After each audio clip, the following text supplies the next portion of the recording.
शिव को जिन अलग अलग नामों से बुलाया जाता है उनमें से सोम एक महत्वपूर्ण नाम है। सोम शब्द का मतलब है मदहोशी। अगर मदहोशी नहीं होगी तो आप कभी भी परम शून्य में कूदने के लिए दीवाने नहीं होंगे, जो कि मुक्ति का एकमात्र रास्ता है। इसलिए सोम या सोम सुंदर शिव के सबसे प्रमुख नामों में से एक हैं। हमेशा मदहोश मगर पूरी तरह सजग। तो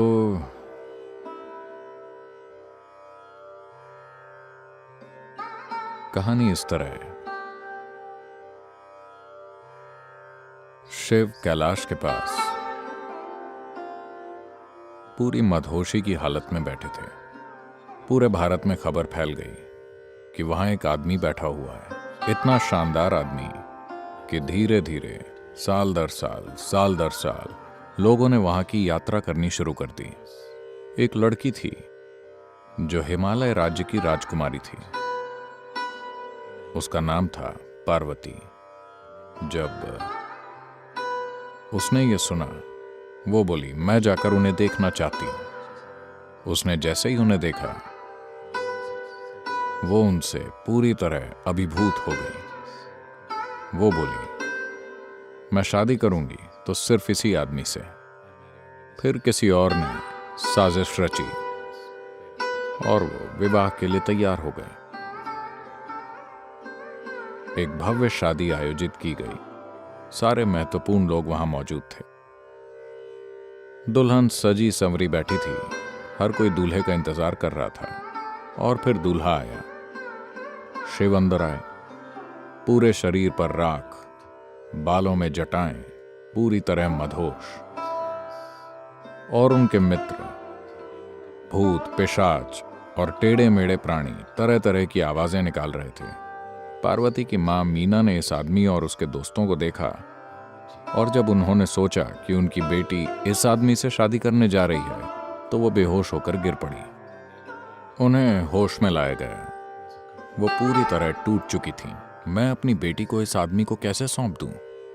ये जंगली है और बिल्कुल असभ्य है। ये आदमी भी नहीं है, ये कुछ और है। फिर पार्वती ने जाकर शिव से विनती की, मेरे लिए आपका हर रूप ठीक है। आप किसी वजह से इस भयंकर रूप में आए हैं, मेरे लिए ये भी ठीक है, पर मेरी मां के लिए एक अच्छा रूप धारण कर लीजिए।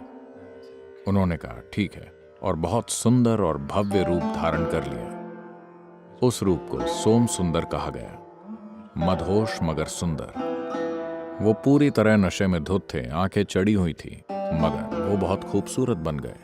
फिर मीना होश में आई और वहां खड़े इस शानदार शख्स को देखा और बोली, मैं अपनी बेटी का हाथ इस व्यक्ति को सौंपना चाहूंगी, उसे नहीं। So, inebriation, intoxication is an essential quality of meditativeness.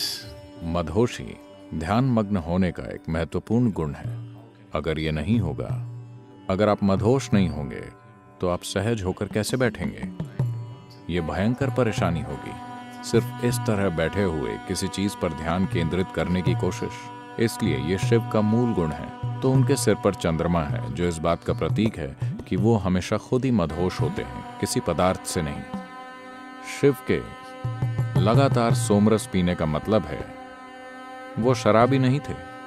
वो बस उस चांदनी को पीते रहते थे जिसे वो हमेशा अपने बालों पर रखते थे, और लगातार मदहोश रहते थे। यह आनंदित स्थिति अपने आप में एक लक्ष्य नहीं है। ये आनंदित स्थितियां कष्ट का डर मिटा देती हैं। जब कष्ट का डर नहीं होता, जब मेरा क्या होगा ये विचार आपके अंदर से पूरी तरह खत्म होता है, सिर्फ तभी आप जीवन की खोज करने का साहस करेंगे, वरना आप सिर्फ उसे बचाना चाहेंगे। चाहे करियर हो या कारोबार, सब सुरक्षा के लिए। शादी सुरक्षा के लिए। सब कुछ सुरक्षा से जुड़ा है। जब तक कष्ट का डर लगातार अपनी भूमिका निभा रहा है, आप जीवन के गहरे आयामों में जाने का साहस नहीं करेंगे। सिर्फ जब आप इस तरह मदहोश मगर पूरी तरह सजग होते हैं, तभी कष्ट का डर नहीं होता। आप कहीं भी जाने के लिए तैयार होते हैं।